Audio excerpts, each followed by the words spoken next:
Ngayon, ang tanong, nahuli na ba si Claire? Ay, si Claire, nahuli na ba si Saldico? Ang pag-usapan natin. Dahil ito si Claire, nanggagalaiti na naman. Akala mo, asawa ng presidente. Akala mo, kabit ng presidente. O, tingnan natin. Ang Pangulo po ay nagsalita na. Si Secretary Vida ay nagsalita na rin.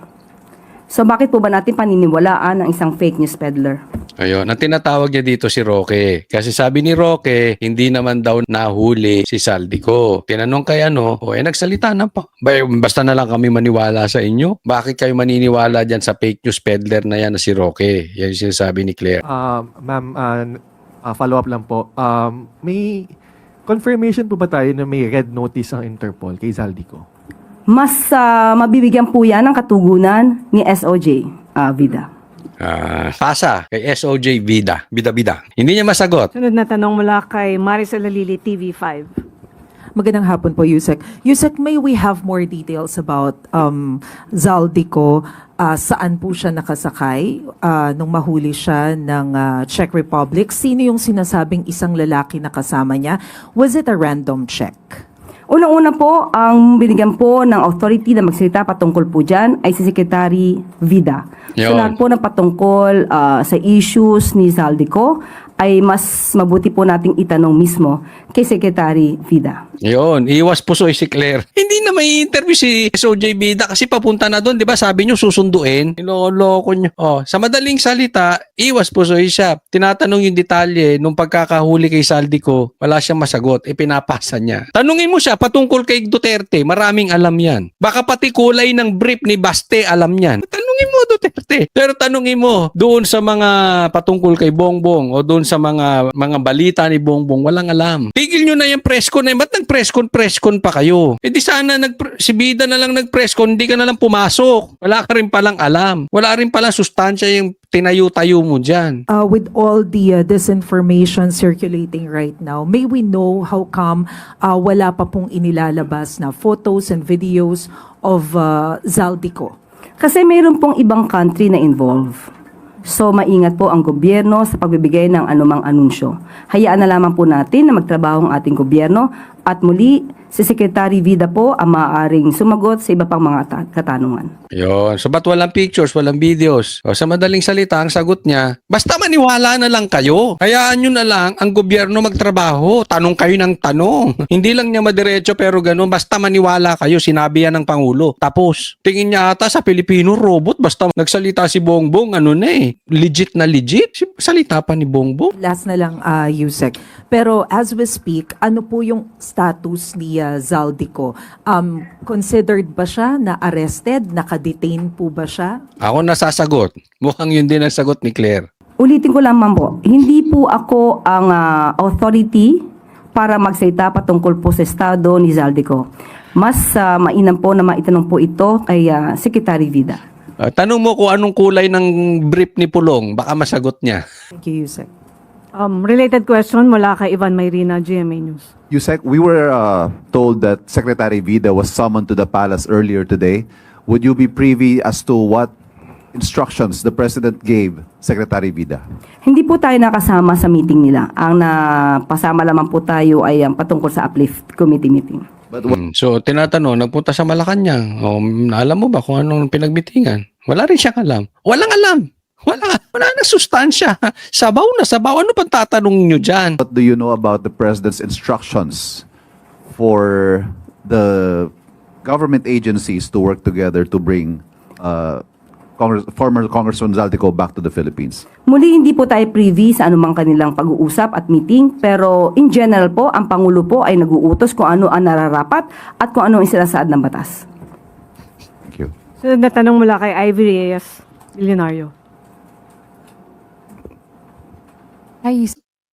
Can we have Palace's reaction to Batangas Representative Leandro Levista's statement on Zaldico pa rin po na hindi raw po dapat si Presidente ang nagre-report dahil Zaldico accused the President of being involved in the anomaly. And I quote, paano paniniwalaan ang proseso kung ang akusado ang may kustodiya sa testigo? Ayun, ganda ng tanong na yon. Anong masasabi ninyo na sabi ni Leviste, hindi dapat ang presidente ang mag-a-announce kasi nga ang presidente ang akusado. Anong sagot? Tingnan po ninyo itong pangyayarin to Kung ang akusado ang may... Kustodiya po.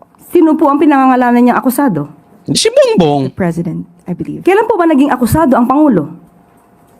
Hindi po ba kayo dapat na nagtatanong sa kanya kung kailan ba naging akusado ang Pangulo? In-announce Tingnan nyo. Nakita nyo. Hindi nyo na po na. Ulitin ko. Baka na. Hindi nyo nakita. Akusado ang Pangulo. Hindi po ba kayo dapat na nagtatanong sa kanya kung kailan ba naging akusado ang Pangulo?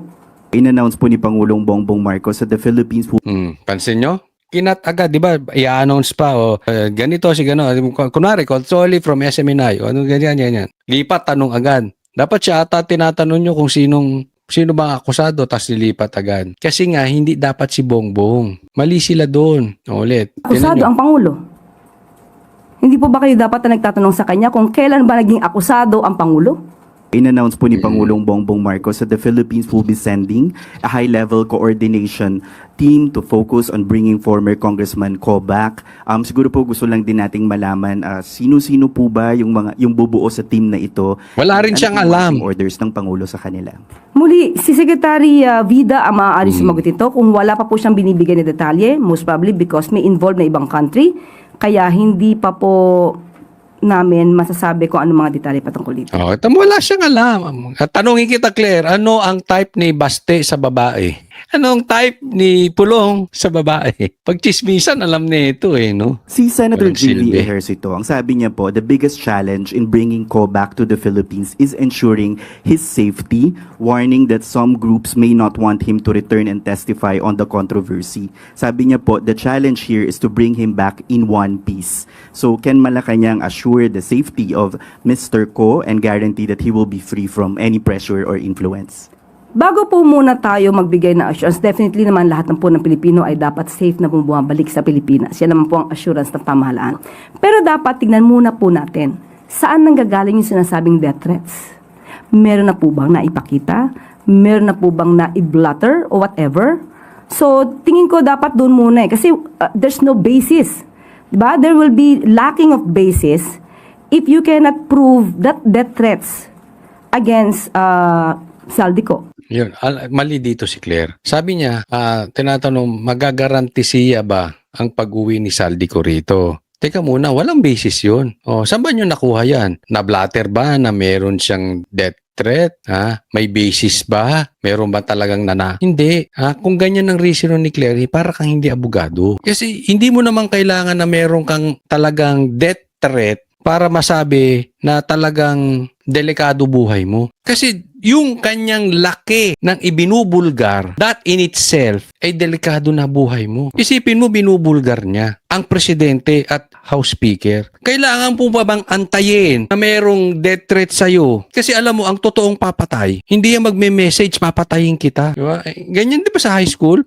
Kami kasi all boys kami. Yung mga nagsasabi, susuntukin kita, uupakan kita. Yung mga yan, wala yan. Puro yabang yun. Pero yung tahimik, yung talagang uupakan ka, hindi magsasalita yan, bibiglayin ka niyan. Claire, wag kang tanga. Presidente yung tinuturo, tapos walang aantay mo magkaroon ng, alam ka naman mag-message si Bongbong, papatayin kita rito. Baka nga, alam mo, ako tinan nyo hindi ako magugulat na baka may mangyari kay Saldico sa airport pa lang. Tandaan ninyo, ang hilig nitong pamilyang to sa airport. Anong nangyari kay PRRD? Sa airport pa lang. Nilapastangan na ang konstitusyon natin. Kinidnap si PRRD. Baka mamaya, airport to si Saldico. Magkakaroon. Saldico International Airport. Pangalanan na naman. So dapat doon tayo mag-start. May death threats nga ba? Kasi how can you assure somebody na hindi ka mapapariwara pagbalik mo sa Pilipinas kung wala naman death threats? But nevertheless, the government will always assure the safety and that the needed protection to be given to Saldico.